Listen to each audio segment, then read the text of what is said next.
All right. Morbidity and mortality. Morbidity, this is very, very important. 80% of the people that get this disease are going to recover and be fine. 95% of the people that get this disease are going to recover. But we don't know what percentage of those groups are going to recover and have long-term problems, long-term medical requirements for treating their pulmonary fibrosis, cardiomyopathy, chronic kidney disease, hepatic failure, whatever. This is not a disease to be messed with, because it's not just infecting your lungs. It's not just causing pneumonia. We've just learned that in the last couple of weeks.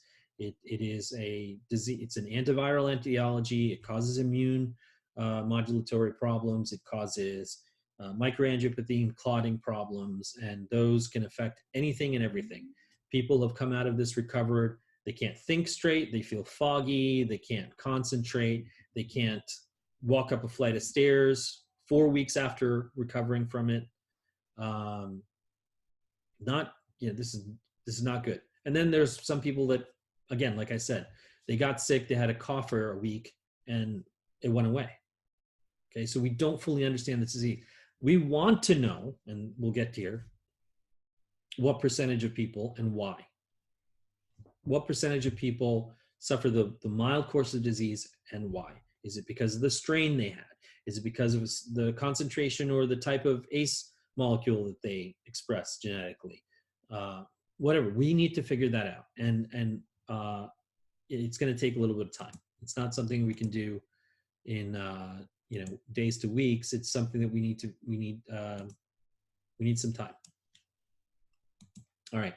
So morbidity is dimension of health that we assign at the end of the course of disease, that says these are the long-term chronic sequelae, conditions or diseases that are a result of having this infection.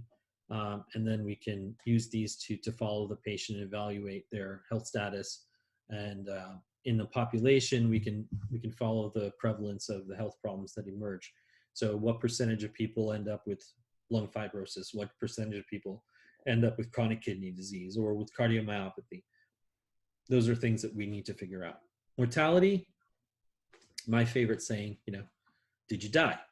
And unfortunately, not to make light of it, we've lost over 1,000 healthcare workers, and we've lost over 80,000 Americans. And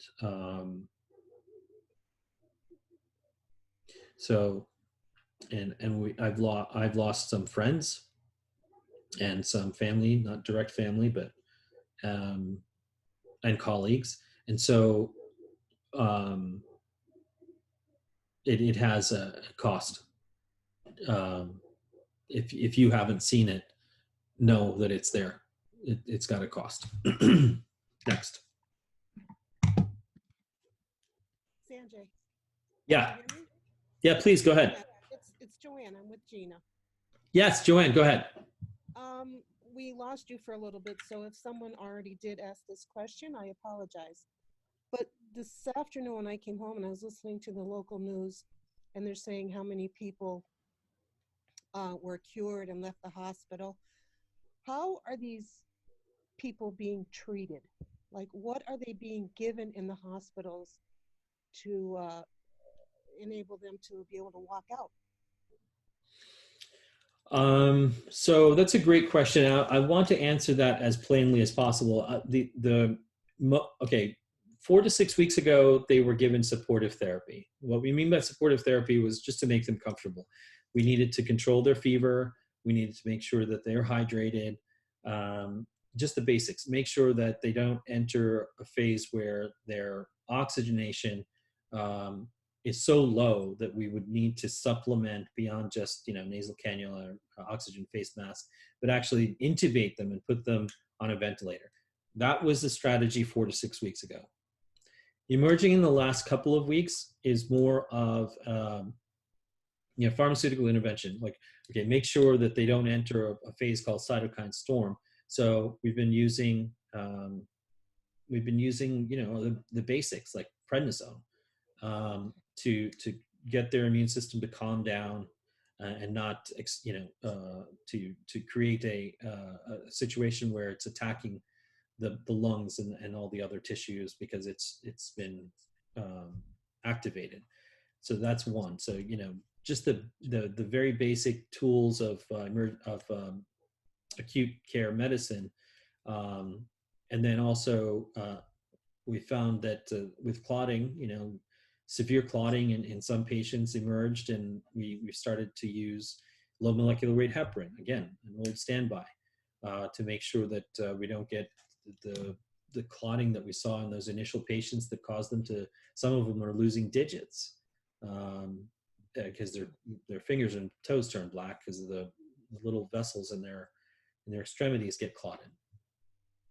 And then most recently, I don't think a lot of patients have gotten this, but antiviral medication like remdesivir and others that are being tested. So we're getting to a point where we have a protocol that's being called for by Johns Hopkins, by Mount Sinai, by UCSF, Mayo, and others that are saying, okay, look, this is what we've learned in the first 4 weeks of treating these patients.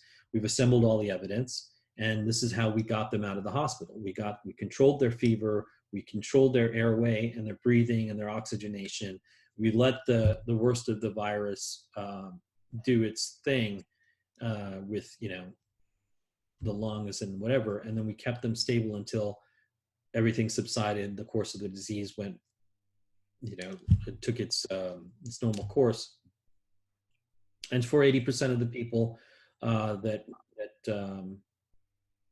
had to get care in the hospital, let's hold on. 80% of the people don't even have to go to the hospital. Okay, and then there's a large group of people that go to the hospital and they've gotten discharged. Okay, so let's not forget that too. There's quite a few people, maybe 60, 70, 80%, whose length of stay and course of disease in the hospital was 4, 8, 10, 12 days. But then there's that small percentage that do very poorly, end up in the ICU, end up on a ventilator, and the ventilator averages are absurd. I saw on the low end 10 days on a ventilator, on the high end 31. Wow. Okay, length of stay between 64 and 70 days. We've never seen stuff like this before. Okay, and then of course, like I said, the majority of everything's a histogram. Majority of the people are just going to get the kind of care they need that they wouldn't get at home, right? Hydration, fever management, all that stuff, and then we can discharge them. They can go home, and hopefully everything's good. But then there's that group that go on to die, right, and have a horrible course of disease. And then there's these that maybe, I don't know, we don't know, what, 10, 20, 15% that are getting clotting,